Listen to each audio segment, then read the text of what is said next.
Hey guys, welcome to You the Boss podcast. I'm your host, Pam. This is episode 6. I'm so excited to, at this point, just be sharing with you guys and learning a lot and doing a lot. I'm also excited to finally be entering into spring and getting into the warmer months and just getting outside and doing so much more throughout our longer days now. Today we're going to be talking about working hard and kind of what that means and a little bit of kind of what, personally the pandemic has kind of taught me. I was thinking the other day about the term work smarter, not harder. And, kind of what that means. And again, just kind of what I've come to realize through the pandemic. Everyone in the last 12 months has been at home longer than usual. I won't say spent less money because we've been out doing a lot of online shopping, so I'll say spending our money differently. Some of us have picked up different skills in this pandemic. Some of us have become so much more self-aware and learned about ourselves. I have personally learned a lot about triggers, about myself, about my personality type. All things that, to be transparent, I thought I had figured out, but life is a journey and it's a learning experience. So I for sure do not have anything figured out or covered. So there's my transparency. But we're going to be talking about just straight up, if you're listening to this, there is a 85% chance that you're working too hard. And you're probably going to say, no, I'm not doing enough. And I'm here to tell you that you're working too hard and you're not working smart. And you might be wondering now, well, Pam, how can you say that? You don't know what's going on, or maybe I do. Maybe you're one of my close friends and I do know kind of what's going on. I do know, your struggles or whatever is going on right now. But I'm just here to straight tell you that we are working not smart enough, myself included. I had this epiphany the other day where I was talking to my husband about something, and we're in the process of planning our reception, and we're doing 80 different things. And I said to him, I just kind of feel like, not that I'm not worthy, but I feel like I haven't worked hard enough to go in that direction. And the conversation wasn't even like with him. It was like I was saying it out loud to myself, where I was saying almost like I didn't deserve to reward myself for the different things I have done or the different things that I have come to achieve. And like, I said that to him at like 6:30 p.m. and I went to bed that night at like 1 a.m. And between that time, I just kept thinking to myself, where does that notion come from? Like, where did I get that from? I know in my mind what I do. And of course, we're always capable of doing more, right? Like, that's the straight truth. And if you think that you can't do anymore, like you're at your max capacity, I want you to check your screen time on your phone, computer, and TV, and then we can have a discussion. And that's, again, myself included. But the pandemic has, in some fashion, kind of shown me that having 20 pots boiling is not always the best. You know, it's always great to dig your well before you're thirsty. And I'm not saying don't give up a little right now and you know, try to save for a rainy day. Like, that's not what I'm talking about. But sometimes, and this kind of ties into my episode from last week, sometimes we get so caught up in the manual grand thing of what we're doing, where, let's say, for example, you're making mud and you're worried about collecting the rainwater so that you can put it in the dirt so that you can make the mud. And I feel that sometimes we become so transformed into just working hard. I had a friend say to me 10 years ago, I was working, actually 11 years ago now, I was working as a waitress and I was working in retail at the time, and I was in college, and I was leaving my house at 7:30 in the morning and coming home at 12 o'clock at night. Like, I was really doing the midnight oil thing and really doing this whole thing. Sometimes I was coming home at 2 in the morning from the waitressing job. Like, I was really, really pushing hard to help my mom pay some things and whatever. And she was like, are you working to live, or are you living to work? And I haven't spoken to her in years at this point, but I always think about her saying that to me. And specifically now in the pandemic, where I've felt kind of stuck, I've felt kind of trapped. And I know I'm not the only one feeling this way, because if you know me at all, you know I'm the strong friend, like that. I'm that title amongst my friends, where like it's almost to a fault, because like I don't know I'm in a storm until I'm literally in the eye of the storm. But I always think about that saying, because overtime is great.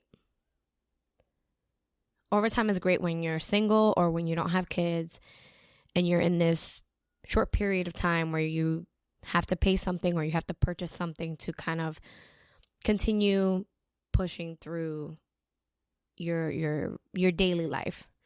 So for example, if you're saving money to buy a new car because you have to get to and from work, but also you kind of need a little bit of a luxury of being able to drive yourself places as opposed to paying for Ubers and for the bus and the train and that kind of a thing. But at what degree do you keep saving for that vehicle, and then you get the vehicle and then you're just still working overtime now to maintain the vehicle, as opposed to getting a vehicle maybe a little more affordable and then still having some money to put away so when the maintenance comes, you don't feel it? At what point do you, in your fitness goals, you guys hear me reference fitness goals, because that's one of the things people can relate to, right? Like going to the gym and you're looking, let's say, for example, you're looking to gain weight, because I know that's not necessarily popular, but it is a real thing.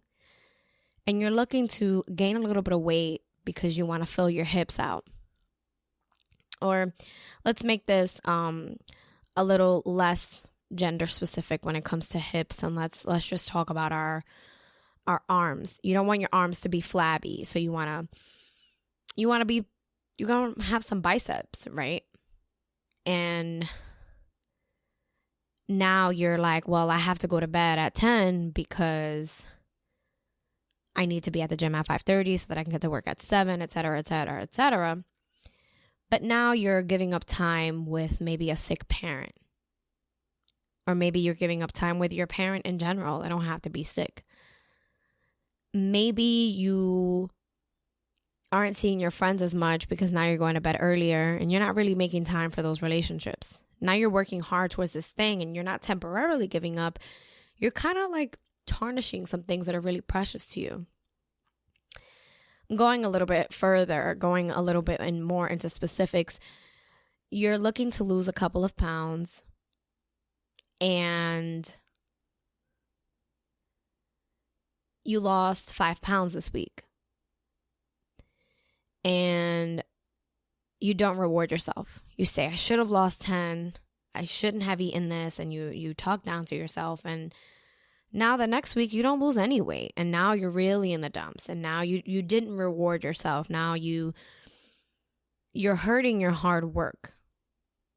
You're not rewarding the little stepping stones. Like, I don't mean if you lose 5 pounds, go buy yourself a $300,000 house. Like, and that's cheap in northern New Jersey, by the way. So, I'm not talking about that, but you're not rewarding yourself. You're not saying, you know what, I am going to have that donut tonight because I did lose 5 pounds this week, and I did eat healthy, and I did eat all the meals I prepped like this many days in a row, and I did drink my gallon of water. No, you're saying, no, I gotta go hard. I gotta get this summer body. And like, it almost kind of like hurts your muscle capacity. It hurts your fat loss capacity because you're not supplementing correctly. You're not really rewarding yourself.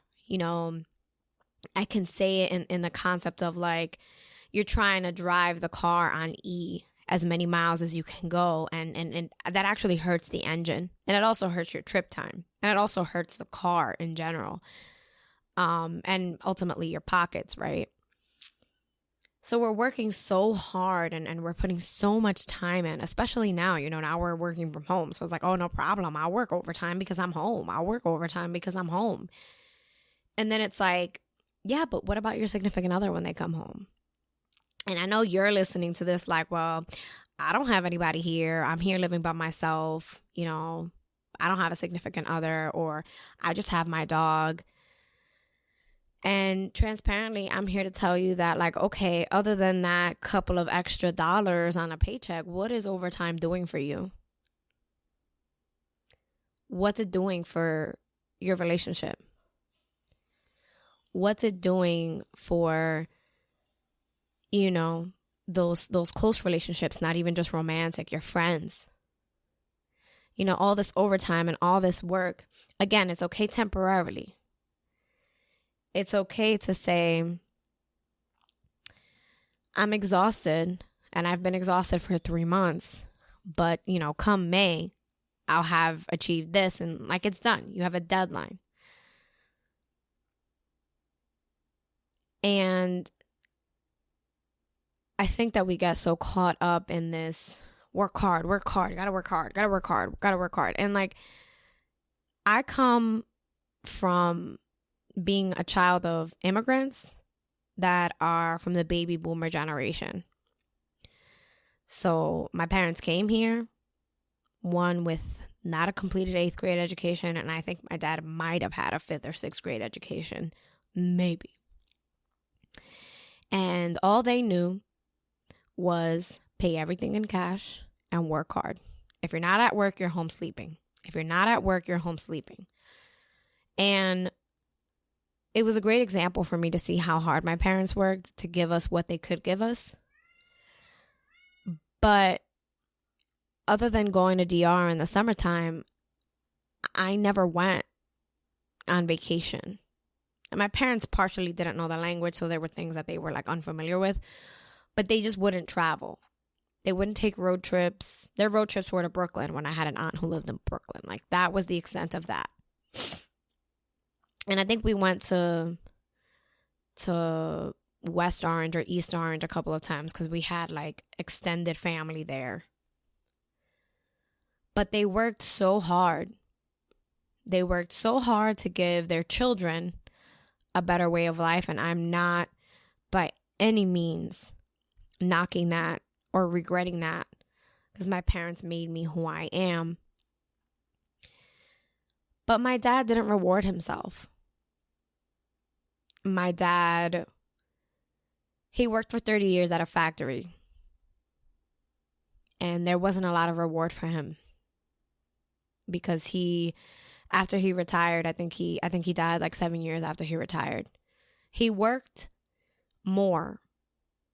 He worked harder more than he was able to enjoy.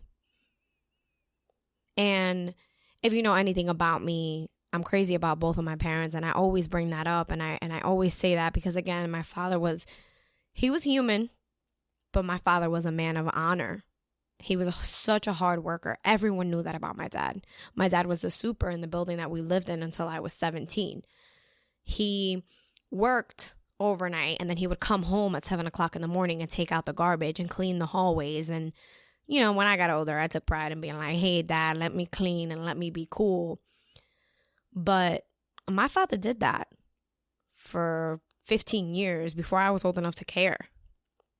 And he worked so hard and he put so much into this factory and into this building, and he died and nobody from that job came after 30 years. And nobody that owned the building we lived in for them 20 something years, nobody came and said, I'm so sorry for your loss. There was none of that. The neighbors came, neighbors care. And we became family with so many neighbors. But ultimately, you're pouring so much hard work, so much energy into your job, and so much less into your relationships. And the pandemic has taught us that, you could be here tomorrow and gone. You could be here today and gone tomorrow. Not just from sickness, just from a heart attack, just from a helicopter crash with your 12-year-old or 13-year-old daughter. We become so affixed in, I gotta get up and go to work tomorrow, I gotta get up and do the laundry. And I'm so guilty of this. And I want you to carry with you for the rest of your life that working hard is never as good as working smart.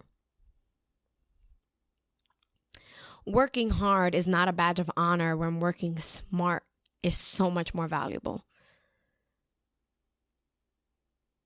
Transparently enough, working out and burning 600 calories in a workout is not nearly as important as making sure you eat at least 1,800 calories so that you can supplement what you lost and still feed your body.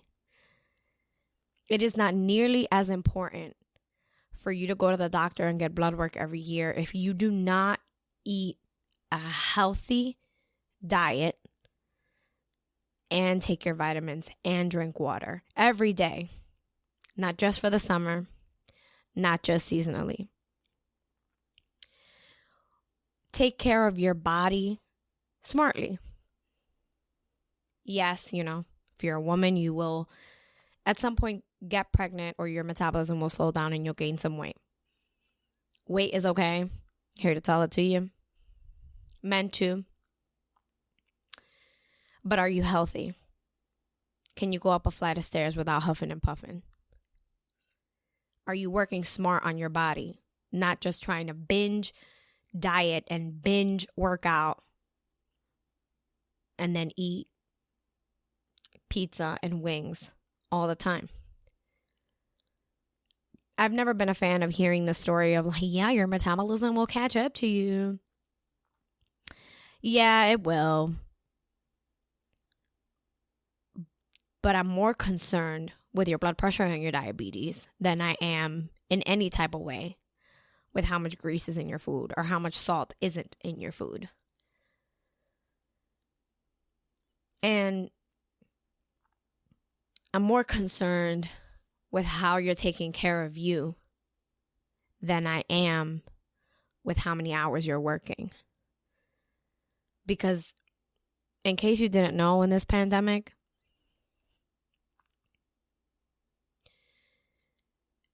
you will get another job. You won't get another chance at calling a loved one. You won't get another chance after you have a stroke to regain that ability. If you're at a certain age and the stroke hits a certain way and it's there long enough, it could kill you in your sleep. And no one's perfect. I don't want this to be a somber thing. I want this to be a reality that we've all learned in the pandemic, that working hard is great in bursts.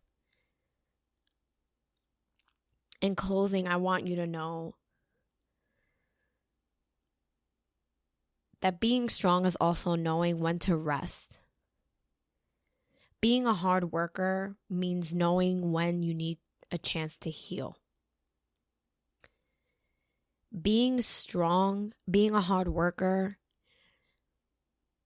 being at your best means recognizing when you're not and recognizing when you need to take a step back to rest, to heal, and refill your tank.